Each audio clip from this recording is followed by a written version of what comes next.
안녕하세요. 열역학 두 번째 시간입니다. 열역학 제1법칙에 이어서 이번 시간에는 열역학 제2법칙과 열효율에 대해 학습합니다. 여러 가지 생활 속의 예시를 이 법칙으로 설명하는 것이 이번 시간의 목표입니다. 이제 시작해 볼까요? 먼저 이 법칙과 관계가 있는 가역 과정과 비가역 과정에 대한 내용입니다. 가역이라는 말은 리버스라는 말을 번역한 용어인데요. 말 그대로 원래의 상태로 되돌아갈 수 있는 현상을 의미합니다. 대개 별도의 일이나 에너지를 가하지 않아도 이전의 상태로 돌아갈 수 있는 현상을 가역 과정이라고 합니다. 마찰이 없는 진공 속에서 진자의 운동은 진폭이 줄어들지 않고 계속 운동을 유지하므로 처음의 위치로 언제든지 되돌아갈 수 있는 가역 과정의 예시에 해당합니다. 이에 대비되는 개념이 비가역 과정입니다. 한번 상태가 변하면 원래 상태로 되돌아갈 수 없는 현상이나 과정이며 마찰과 공기 저항이 존재하는 현실 속 대부분의 자연현상은 비가역 과정에 해당합니다. 비가역 과정의 예시는 뒤에 나오는 엔트로피가 증가하는 사례이므로 생활 속의 예시를 좀 기억할 필요가 있습니다. 가장 대표적인 사례는 열이 고온에서 저온으로만 이동하는 방향성을 갖는다는 것입니다. 반대 방향으로의 이동은 일어나지 않습니다. 보다 정확히는 일어날 확률이 거의 없다고 해야 합니다. 그 외에도 풍화작용으로 바위가 부서져서 모래나 흙이 되는 과정도 비가역 과정입니다. 운동 에너지가 열 에너지로 변하는 것. 잉크 한 방울을 물에 떨어뜨렸을 때 골고루 퍼지는 확산 현상도 비가역 과정의 예시이자 엔트로피가 커지는 사례입니다. 이제 열역학 제2법칙 또는 엔트로피의 법칙에 대해 알아봅시다. 1법칙과는 달리 이 법칙은 여러 가지 표현이 많이 있지만 제시된 내용은 교과서의 표현입니다. 외부와 열이나 물질을 주고 받지 않고 일어나는 변화에서 개의 엔트로피는 감소하지 않는다. 이때 열과 물질을 주고 받지 않는다는 것은 외부와 단절된 고립계를 의미합니다. 이 법칙은 열이나 에너지의 이동이 특정 방향만 가능하다는 방향성이 있다는 것을 의미하며 방향성은 앞에서 배운 비가역 과정의 특징이라고 할 수 있습니다. 이제 엔트로피란 도대체 어떤 물리량인지 정확히 알아봅시다. 역시 여러 가지 표현이 있는데 고등학교 수준에서는 대략 무질서도라고 번역합니다. 좀 더 정확하게는 유효하게 이용할 수 있는 에너지의 감소 정도 또는 유용하지 않은 에너지의 증가 정도입니다. 사실은 저 아래 나오는 수식으로 정의해야 가장 정확한 표현인데 참고만 하기 바랍니다. 엔트로피의 특징을 알아볼까요? 열역학 과정에서 열을 주고받은 모든 계를 다 고려하면 엔트로피는 결코 감소하지 않습니다. 또한 외부 작용이 없으면 외부 작용이란 주로 외부에서 인위적으로 가한 열이나 일과 같은 에너지를 의미합니다. 엔트로피는 증가하는 쪽으로 변화가 일어나게 됩니다. 위에서 비가역 과정의 예로 들었던 잉크 한 방울이 물에 퍼지는 현상을 다시 돌아볼까요? 잉크가 물속에 무질서하게 퍼지는 현상은 엔트로피가 증가하는 과정이고 이 과정에서 외부 작용에 해당하는 일이나 별도의 에너지는 필요가 없습니다. 반대로 잉크가 퍼진 물을 다시 깨끗한 물로 만들기 위해서는 어떻게 해야 될까요? 아마도 정수기와 같은 기계를 사용하거나 최소한 필터로 거르는 일이라도 해야 합니다. 물을 깨끗하게 만드는 것은 엔트로피가 감소하는 것에 해당되고 그러기 위해서는 별도의 외부 작용이 필요합니다.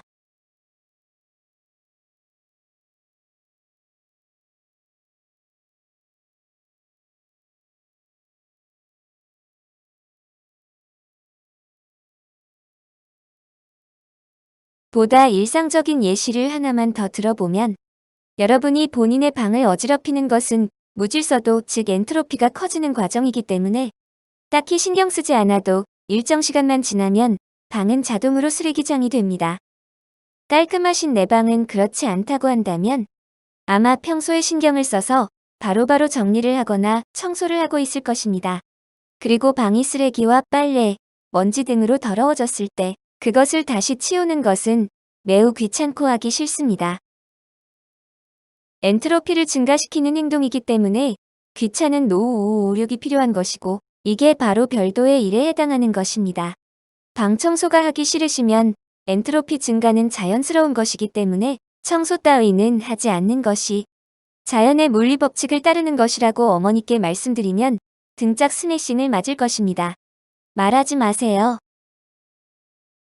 마지막으로 에너지의 총량은 에너지 보존 법칙에 의해 변함이 없지만 사용하면 할수록 점점 쓸모없는 에너지의 양이 증가하게 됩니다. 우리가 에너지 자원을 절약해서 사용해야 하는 이유입니다. 열역학 이 법칙의 의미 역시 위에서 대부분 다 설명한 내용입니다. 자연현상은 거의 비가역 과정이고 엔트로피가 증가하는 방향성을 갖고 있습니다. 1은 열로 전환 가능하나 열을 모두 1로 바꿀 수는 없습니다. 이것도 방향성의 의미이겠죠? 즉, 1이나 역학적 에너지보다 열에너지의 엔트로피가 일반적으로 더 크다고 볼 수 있습니다. 또한 열을 모두 1로 바꿀 수 없다는 것은 열에너지를 이용해 일을 하는 열기관의 효율이 절대로 100%가 될 수 없다는 뜻도 내포합니다. 또는 열 효율 이 값은 항상 1보다 작다입니다. 이 법칙에 대한 다양한 표현을 좀 더 알아볼까요? 교과서에 나온 이 법칙 표현은 영국의 과학자 클라우지우스의 표현에 해당합니다. 거의 비슷하죠? 괄호 안에 엔트로피가 증가하는 방향이라고 씁시다. 오스트리아의 과학자인 볼츠만의 표현은 조금 다른데요. 엔트로피가 커지는 방향성의 의미를 확률이 높아지는 방향으로 정의하였습니다. 볼츠만이 열역학의 확률을 도입함으로써 열역학의 통계적 방법을 사용하게 됩니다. 이렇게 해서 엔트로피를 드디어 수식으로 정의하게 되었습니다. 식은 참고만 하세요. ln이라고 자열로그 함수로 표현되는데 무질서한 배열의 수가 많으면 많을수록 엔트로피가 커집니다. 무질서한 상태일수록 엔트로피가 크다. 앞에서 배웠던 엔트로피의 개념과 동일합니다. 만약에 분자들이 골고루 섞여서 완전히 무질서한 상태라면 확률이 최대인 상태인 것이고 더 이상의 변화는 일어나지 않음을 의미합니다. 아래 그림에서 엔트로피의 크기를 비교해 봅시다. 높은 온도의 기체 분자가 왼쪽, 낮은 온도의 기체 분자가 오른쪽 용기에 들어있고 중간 밸브를 잠가서 서로 섞이지 않게 한 모습은 엔트로피가 매우 낮은 상태입니다. 만약 밸브를 푼 상태라면 높은 온도의 기체가 모두 왼쪽 용기로 낮은 온도의 기체가 모두 오른쪽 용기로 알아서 스스로 찾아 들어갈 확률은 거의 없기 때문입니다. 이 상황에서는 중간 밸브가 일종의 외부 작용 역할을 하고 있습니다. 반면 중간 밸브를 풀게 되면 두 공기가 자연스럽게 섞이게 되는데 실제로 공기 분자가 양쪽의 용기에 골고루 들어갈 확률을 계산하게 되면 매우 큰 값이 나오게 됩니다. 또는 볼츠만의 엔트로피식에서는 배열의 수가 매우 크게 나온다 라고 볼 수 있습니다. 즉, 무질서도가 크고 엔트로피가 높은 상태입니다. 그 옆에 공기 분자가 규칙적인 운동을 할 때와 불규칙적 또는 무작위적 운동을 할 때를 서로 비교한 그림이 있습니다. 역시 불규칙적일 때가 엔트로피가 높고 자연에서보다 일반적인 상태입니다. 만약 공기 분자가 특정 방향으로 규칙적인 운동을 한다면 예를 들어 특정 방향으로 바람이 불거나 할 때에는 압력차와 같은 외부 작용이 있을 때입니다. 따라서 이때는 엔트로피가 낮은 상태입니다. 이제 열기관의 효율에 대해 알아봅시다.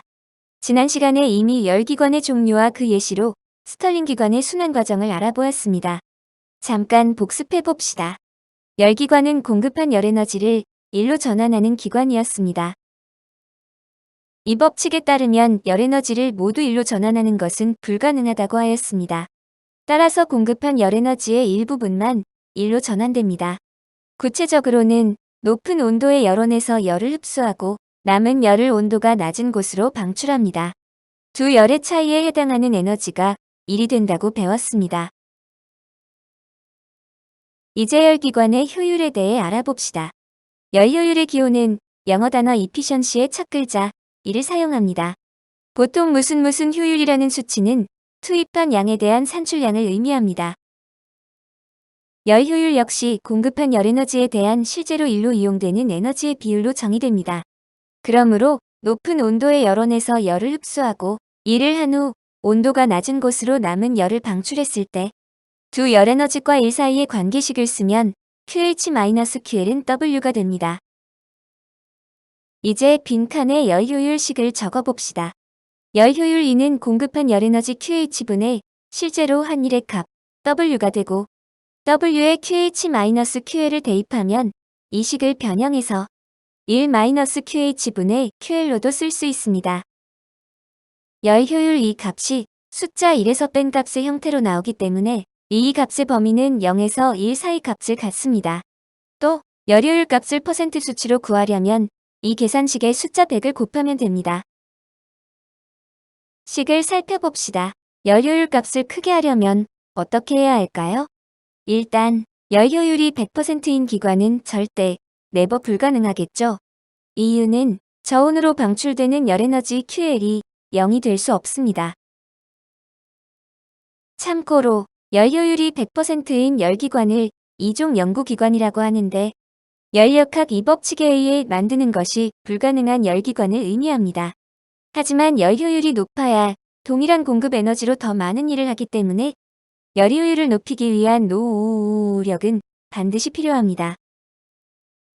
주로 고열원과 저열원의 에너지 차인 QH-QL을 크게 하는 방법입니다. 연료의 압축비를 높이는 방법은 QH를 크게 하는 방법이고 그러기 위해서는 엔진이 고온에 견딜 수 있어야 합니다.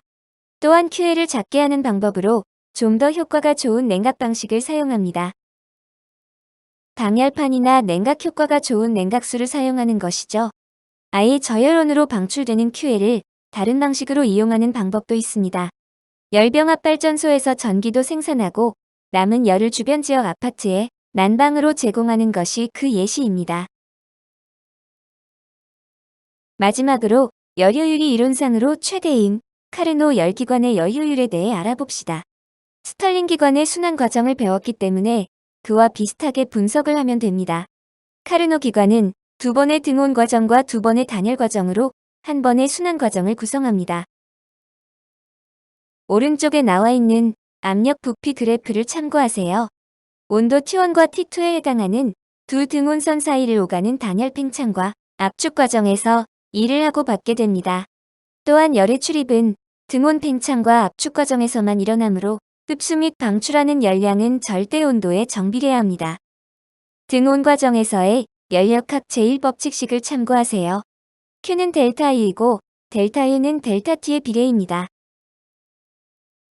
위에서 배운 열효율식을 써보면 E는 Q1분의 W로 쓸 수가 있고 W 자리에는 두 열에너지의 차이인 Q1-Q2를 쓸 수 있습니다. 이때 열에너지는 온도에 비례하므로 Q 대신에 T를 대신 사용하여 열효율을 표현할 수 있는 것이 카르노 기관의 특징입니다. 그래서 열효율식을 숫자 1-T1분의 T2로 쓸 수 있습니다. 결국 고열원과 저열원의 절대 온도 차이로 열효율이 결정됩니다. 모든 열기관이 카르노 기관의 원리와 같지는 않지만 카르노 기관이 가장 이상적인 열기관이므로 열효율을 높이기 위해서는 고열원의 온도는 높이고 저열원의 온도는 낮추어야 합니다. 이미 앞에서 비슷한 노력에 대해 언급하였습니다. 카르노 기관의 열효율은 열기관이 이상적으로 얻을 수 있는 열효율의 최대값에 해당합니다. 실제로 차에서 주로 사용하는 가솔린 엔진이나 디젤 기관의 효율은 20에서 30% 내외라고 하니 자동차의 뜨거운 배기가스는 휘발유를 연소시킨 열에너지가 바퀴를 돌리는 일로 쓰이지 못하고 외부로 배출되어 낭비되는 아까운 열에너지의 예라고 할 수 있습니다. 이제 열역학의 내용학습이 모두 끝났습니다. 문제를 같이 풀어볼까요? 너무 쉬워서 스스로 푸신다고요? 그럼 제가 참아야겠네요. 예제 1번은 정말 쉽습니다. 2016년 수능 문제도 생각보다 쉽습니다. 압력 부피 그래프에 등적 또는 정적 가열과 단열 팽창이 나왔네요. 그 밑에 9월 모의고사 문제는 더 쉽습니다. 뒤에 답이 있으니 각자 풀어보세요. 끝으로 제발 과제 좀 제 시간 안에 제출하세요. 다시 등교하시면 특수상 대성 이론의 시간과 공간이 여러분을 기다리고 있습니다. 그날까지 잠시 빠빠이입니다. 열공하세요.